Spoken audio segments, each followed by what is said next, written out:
Hola, estamos con la académica Carla Hernández, académica del Departamento de Física y coordinadora de la Red de Aprendizaje Activo. A propósito de su experiencia y desde su participación en la Red de Aprendizaje Activo, quería que nos comentara respecto de su experiencia en la implementación del proceso de aprendizaje online, como en este contexto. No sé, por eso la contactamos como primera entrevistada de este ciclo de entrevistas a propósito de este contexto de docencia online.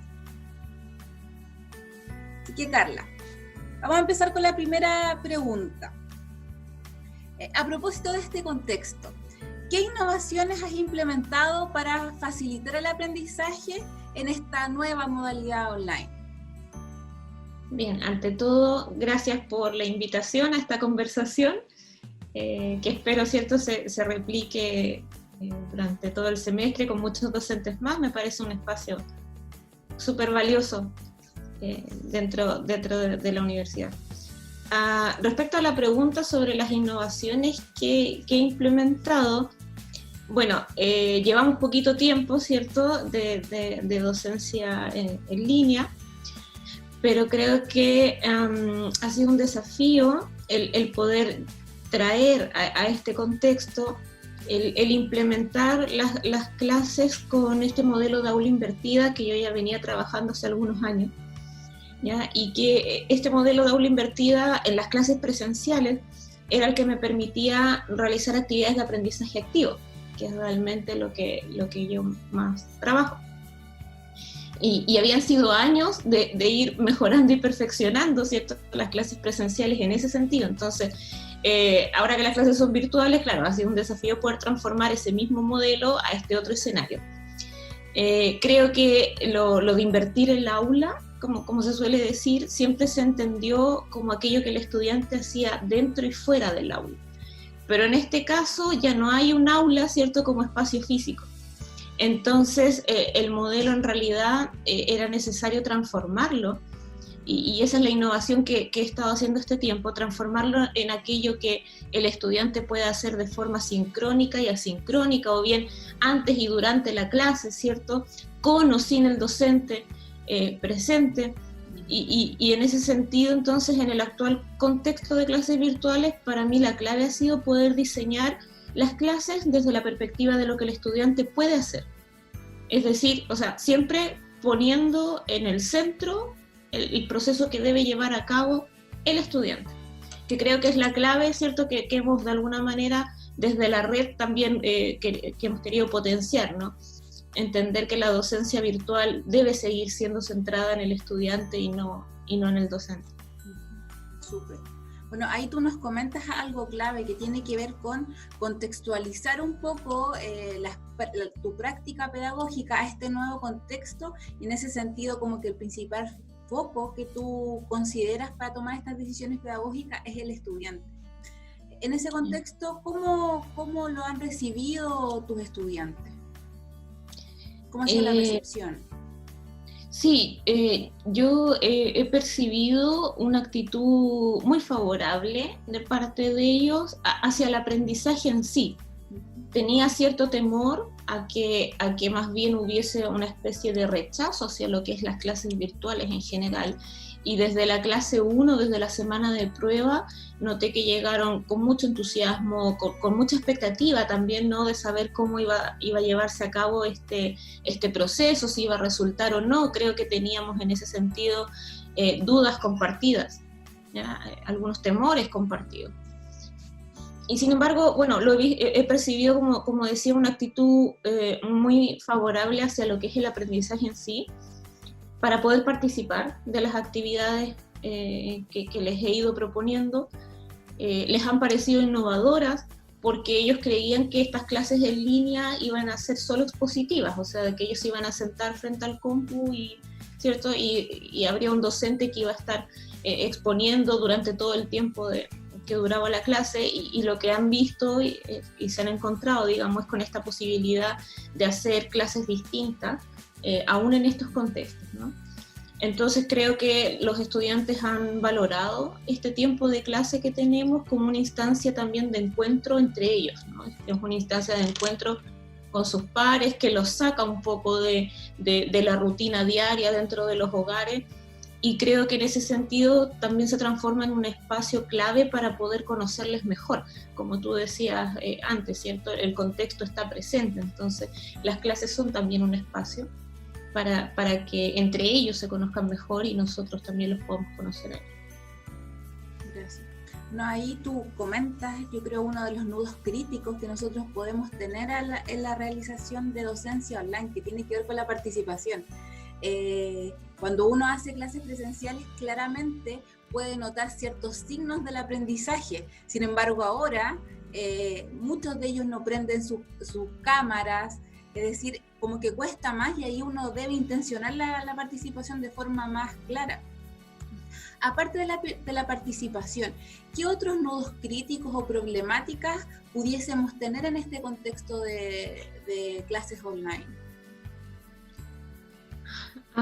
Mira, yo creo que esta contingencia lo que ha puesto en evidencia es básicamente que existen grandes brechas socioeconómicas, socioculturales, de las cuales ya sabíamos, no es que no lo supiéramos, sino que tal vez habían pasado más inadvertidas dentro de lo que es la rutina, ¿cierto?, de los procesos formativos a diario en el anterior contexto.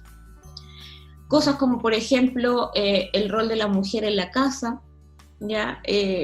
Nosotros tenemos estudiantes, muchas estudiantes que son mamás, ¿no? Son madres, son jefas de hogar, ¿no? Como se le llame, y ellas están en la misma situación que las profesoras que somos mamás también. Hacemos cosas de la casa, cuidamos a la familia, etcétera. Entonces, claro, cuando tú ves a tus estudiantes en una sala de clases, ahí no está la mamá, está la estudiante, pero ahora tú tienes frente al computador a una estudiante que es mamá y que por ende tiene las mismas dificultades que nos estamos enfrentando también las profesoras, ¿no? O los profesores en general, todos quienes cuidan hijos en este contexto de teletrabajo. Entonces, ese es un tema. Y luego, por ejemplo, el otro tema de la conectividad y el acceso a los equipos de computación, también las condiciones habitacionales, porque no todos los estudiantes tienen un espacio, por ejemplo, donde poder trabajar. Algunos comparten habitación con sus hermanos, o viven en un hogar con muchas personas, ¿cierto? O sea, comparten el espacio con muchas personas. Y creo que todas esas cosas en la universidad son detalles que se pasan por alto, o sea, porque obviamente no afectan a la rutina que uno tiene dentro de la universidad. Ahí todos tienen biblioteca, tienen acceso a los computadores, ¿cierto? Entonces, claro, ahí creo que ese tipo de dificultades que han ido surgiendo, no es que no hayan estado antes, ¿me entiendes? Sino que son cosas que claramente nos afectan ahora por el contexto en el que estamos. Pero creo que ante todo esas problemáticas las deberíamos entender no como limitantes, sino que más bien asumirlas como un desafío, ¿ya?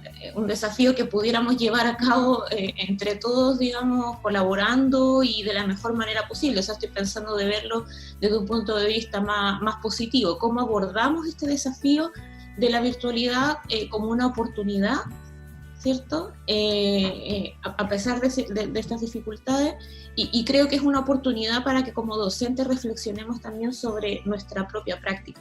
Creo que es un aspecto clave para poder llevar las clases virtuales, el que nos replanteemos los objetivos de los cursos, poder priorizar también aquellos que son más factibles de lograr ahora, los que son más importantes de lograr ahora, preguntarnos, por ejemplo, qué contenidos son claves de aprender en este momento. Creo que hay algunas asignaturas, algunas disciplinas, donde hay muchos contenidos que incluso pueden ayudar a entender mejor la situación mundial que estamos viviendo ahora, ¿ya? Entonces, en ese sentido, creo que es clave para llevar este proceso con éxito, el que podamos contextualizar los aprendizajes, si es posible, ¿no? Según el área, según la asignatura. Otro aspecto que creo que resulta clave a pesar de estas dificultades, ¿cierto? Es justamente darnos la oportunidad de conocer la realidad del estudiantado, que podamos adaptar las clases a procesos, a actividades que ellos realmente puedan realizar desde sus hogares, ¿cierto? Con todas estas posibles dificultades. No todos tienen buena conectividad o no todos tienen un computador personal, ¿cierto? A veces hay familias que comparten el computador y los papás teletrabajan con el computador y luego los hijos tienen que usarlo para estudiar también.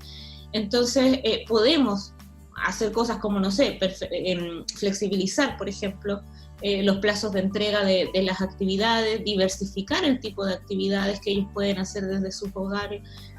Y creo que para todo este proceso, finalmente, la empatía es algo clave. O sea, como docentes, como estudiantes, creo que tenemos que ser empáticos y en la medida que lo seamos, vamos a poder llevar entre todos un proceso académico y formativo exitoso, pero basado en eso, basado en el respeto por las diferencias, basado en el respeto por las dificultades y en el respeto por el otro.